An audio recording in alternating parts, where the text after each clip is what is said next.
जय मा तारा मा तारा অ্যাস্ট্রোলজি চ্যানেলের পক্ষ থেকে সকলকে জানাই আন্তরিক শুভেচ্ছা। আজকে আমি যে বিষয়টি নিয়ে কথা বলতে চলেছি মীন রাশির বাস্তুদোষ। বাস্তুদোষের লক্ষণ। ঘরে এই সংকেতগুলি দেখলেই বুঝবেন যে আপনার জীবনে দুর্ভাগ্য আসতে চলেছে। আপনারা দেখতে থাকুন মা তারা অ্যাস্ট্রোলজি চ্যানেল। এখানে আমি তন্ত্র মন্ত্র জ্যোতিষ পুজো পাঠ বিবাহিত জীবনের সমস্যা কোর্ট কেস মামলা মোকদ্দমা ভূত প্রেত দানা দক্ষিণা এই সকল ব্যাপারে কাজ করে থাকি। চাইলে আপনারা আমার সাথে সরাসরি যোগাযোগ করতে পারেন আমার স্ক্রিনে দেওয়া নাম্বারে। আর ভিডিও যদি ভালো লাগে লাইক শেয়ার কমেন্ট করতে ভুলবেন না। আর কমেন্ট বক্সে অবশ্যই জয় মা তারা লিখবেন। জয় মা তারা। আজ আমরা জানব বাস্তুদোষের লক্ষণ। আপনার ঘরে থাকলে জীবনে আসতে পারে বাধা, দারিদ্র্য, মানসিক অশান্তি এবং সম্পর্ক নষ্ট। বাস্তুদোষ কি আগে জানতে হবে।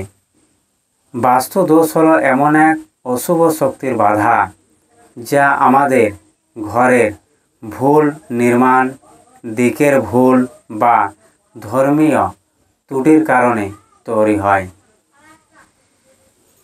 শুধুমাত্র এক টুকরো ভুল থাকলে হয় না, বরং ঘরের মধ্যে অনেক ছোট ছোট লক্ষণ আছে যেগুলি বাস্তুদোষের ইঙ্গিত দিয়ে থাকে।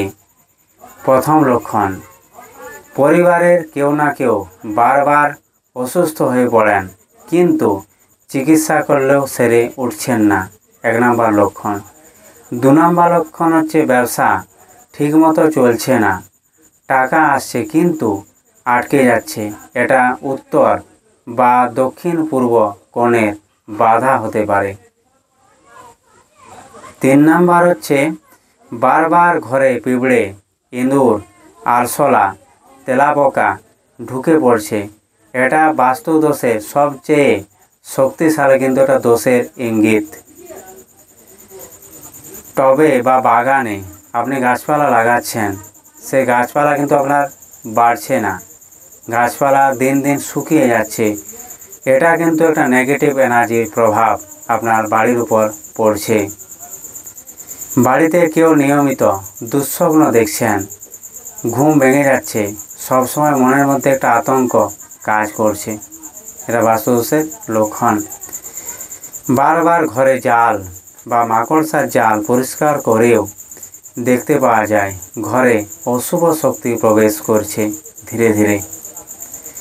মূল দরজা যদি ভাঙা, সরু বা রুদ্ধ থাকে তাহলে কিন্তু বাস্তুদোষ তৈরি হয়। হঠাৎ করে ধূপকাঠি, প্রদীপ নিভে যাচ্ছে কোনো বাতাস ছাড়াই, এটা এক ধরনের অশুভ শক্তির ইঙ্গিত।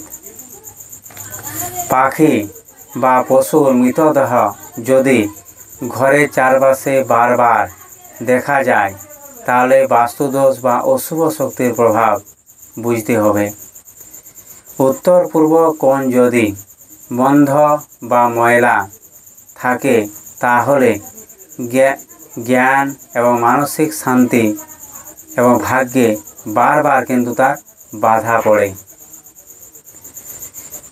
এগুলো যদি লক্ষণ আপনারা দেখতে পান তাহলে কিন্তু বুঝবেন যে আপনাদের বাড়িতে কিন্তু বাস্তুদোষ তৈরি হয়েছে। এর থেকে মুক্তি পেতে গেলে অবশ্যই বাড়িতে পঞ্চাঙ্গ শান্তি সস্ত্রণ যজ্ঞ করা উচিত। এটা কিন্তু 2 দিন করতে হবে। এটি করার পরেই কিন্তু আপনাদের বাড়িতে যে যে সমস্যাগুলো চলছে সেটা কিন্তু মিটে যাবে। আর কিন্তু বিকল্প কিন্তু রাস্তা কিন্তু নেই। এই বলে এখানে ভিডিওটি শেষ করছি। জয় মা তারা।